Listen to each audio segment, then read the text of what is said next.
నేను స్టేషన్కి రాకుండా అవి అక్కడ ఉండడం కరెక్ట్ కాదు. ఆ ఫైల్స్ తీసుకొచ్చి రేపొద్దున నాకివ్వు. అలాగే సార్, వస్తాను సార్.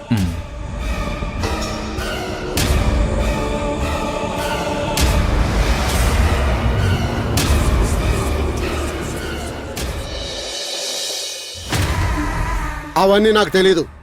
నువ్వు ఇమీడియట్గా 1.5 కోటి తీసుకొచ్చి నన్ను కలువు. అవన్నీ నాకు చెప్పొద్దు. మీ బిల్డర్స్ అసోసియేషన్ వాళ్ళకి చెప్పు, మినిస్టర్ గారు పార్టీ ఫండ్గా 1.5 కోటి పంపమన్నారని.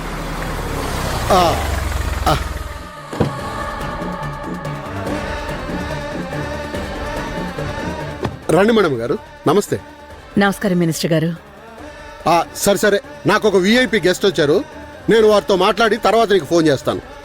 మీ కోట్ల కంటే నాకు వాళ్లే ముఖ్యం. పెట్టాయ్. చెప్పండి మేడం గారు, ఏదైనా పని మీద వచ్చారా? అది పోయింది అనుకుంటే మళ్ళీ దాపరించిందండి. మీ కోడలు మంజు గురించేనా? అవును సార్. సత్యదాన్ని ఇంట్లోంచి వెళ్ళగొట్టాడు కదా అని సంతోషించే లోపే మళ్ళీ తీసుకొచ్చి ఇంట్లో పెట్టేశాడు. నాకేం చేయాలో అర్థం కావట్లేదు. మీరేదైనా సలహా ఇస్తారేమోనని మీ దగ్గరకు వచ్చాను. నా దగ్గరకు వచ్చినందుకు చాలా థ్యాంక్స్ మేడం గారు. మంజు మీకే కాదు, నాకు కూడా కొరకరాని కొయ్యేలాగా తయారైంది. ప్రతి పనికి అడ్డు తగులుతూనే ఉంది.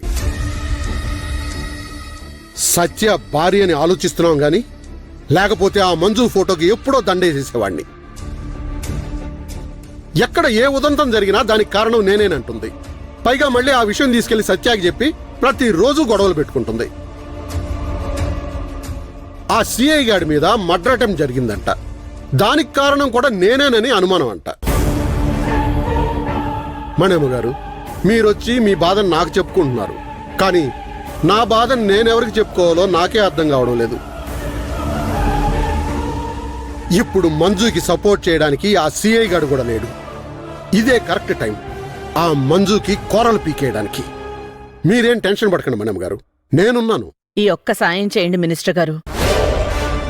మనం ఎన్ని చెప్పినా సత్య దాని రూట్లోనే వెళ్తున్నాడు.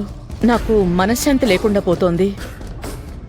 సత్యతో కలవకుండా శాశ్వతంగా దూరం అయిపోతే బావుండు అన్నంత కోపం వస్తోంది నాకు. చూడండమ్మా, ప్రస్తుతానికి దగ్గరలోనే ఎలక్షన్లు ఉన్నాయి. అయినా సరే మీరు చెప్పేదాని గురించి నేను ఆలోచిస్తాను.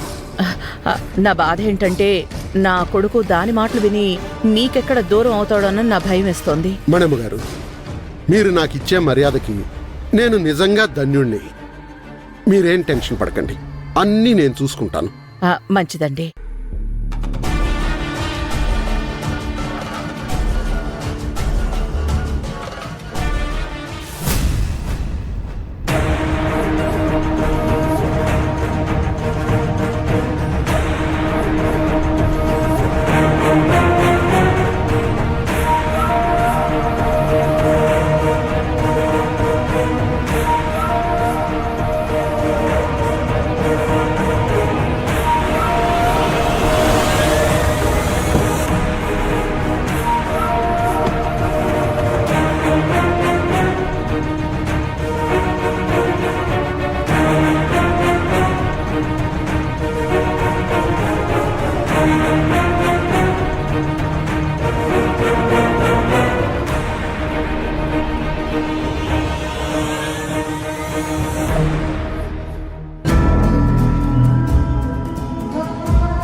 ఇదేంటి, సిఐ గారు లేనప్పుడు మంజు లోపలికి వెళ్ళి వెతికి మరీ ఫైల్స్ తీస్తుంది?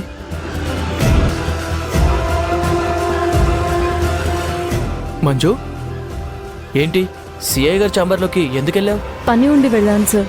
ఏం పని? ఆయన లేనప్పుడు ఆయన రూమ్లోకి పర్మిషన్ లేకుండా వెళ్ళకూడదని నీకు తెలీదా? లేదా ఒకవేళ ఎస్ఐని నేనున్నాను కదా, నాతో ఒక మాట చెప్పి వెళ్ళాలి. సిఐ సార్ చెప్తేనే వెళ్ళాను సార్. చేతిలో ఫైల్స్ ఏంటి? అవి సిఐ గారివి కదా, నువ్వెందుకు తీసుకెళ్తున్నావు? సిఐ సరే తీసుకురమ్మన్నారు సార్. ఆయన నీకెలా చెప్తారు? చెప్తే నాకు చెప్పాలి. సార్ నాకు చెప్పకుండా నువ్వు తీసుకెళ్లడం కరెక్ట్ కాదు. సార్ లీవ్లో ఉన్నారు. ఒకవేళ ఆయన డ్యూటీలో ఉండి ఉంటే అది వేరు. లేదు సార్, సిఐ సార్ చెప్తేనే తీసుకువెళ్తున్నాను. నా మీద మీకు ఏమైనా డౌట్ ఉంటే ఈ 3 ఫైల్స్ని నేను తీసుకువెళ్తున్నానని మీకు రిటర్న్గా రాసిచ్చి వెళ్తాను. మీరేం టెన్షన్ పడొద్దు.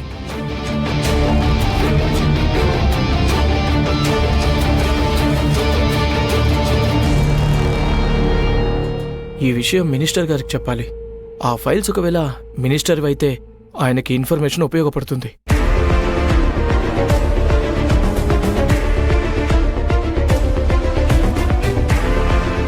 Morning sir.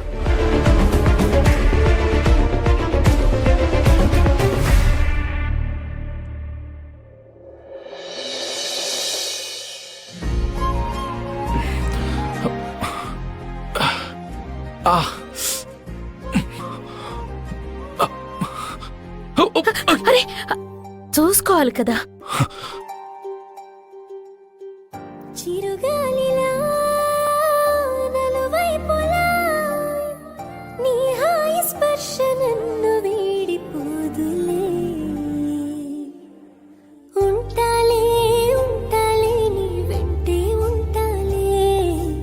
ఏనాడైనా ఎప్పటికైనా నీతో ఉంటాలే.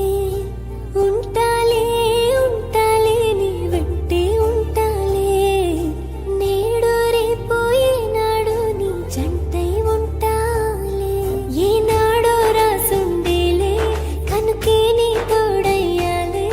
ఈ జన్మకు నాకు ఇంకేం కావాలి. చిరునవ్వుల తిరణాళ్ళంటి నీ ప్రేమను చవి చూసాలే. ఈ రండి. జన్మకు నాకు ఇంకేం కావాలి. జాగ్రత్త.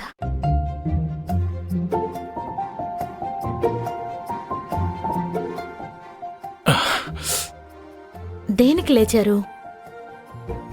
వాటర్ బాటిల్ కోసం. నాకు చెప్తే నేనిచ్చేదాన్ని కదా.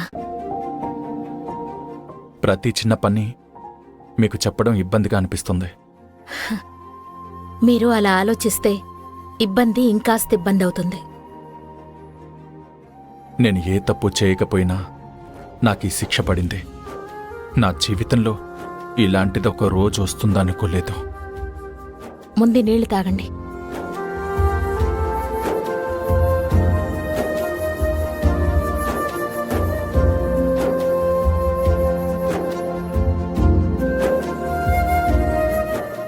నిజమే, కానీ ఇప్పుడు మీకు ఈ కష్టం వచ్చింది. అయితే అలా కృంగిపోతారా? కష్టం రానివ్వండి. ఎలా అయితే వచ్చిందో అలాగే పోతుంది కదా. నేనెప్పుడో ఒక గుడికి వెళ్ళాను. అక్కడ గురువులు మాట్లాడుకుంటుంటే విన్నాను. ఏం విన్నారు? కష్టం వచ్చిందని నిన్ను నువ్వు హింసించుకునే హక్కు నీకు లేదట. బాధలొచ్చాయని నీ మనసుని బాధ పెట్టే హక్కు కూడా నీకు లేదట. దానర్థం నువ్వు అస్సలు బాధపడొద్దు అని. నేనున్నాను. నన్నొక కొత్త వ్యక్తిగా చూడకండి. నాకు ప్రాబ్లం వచ్చిందని తీసుకొచ్చి మీ ఇంట్లో పెట్టుకుని నా మీద ఈగ వాలకుండా చూసుకున్నారు.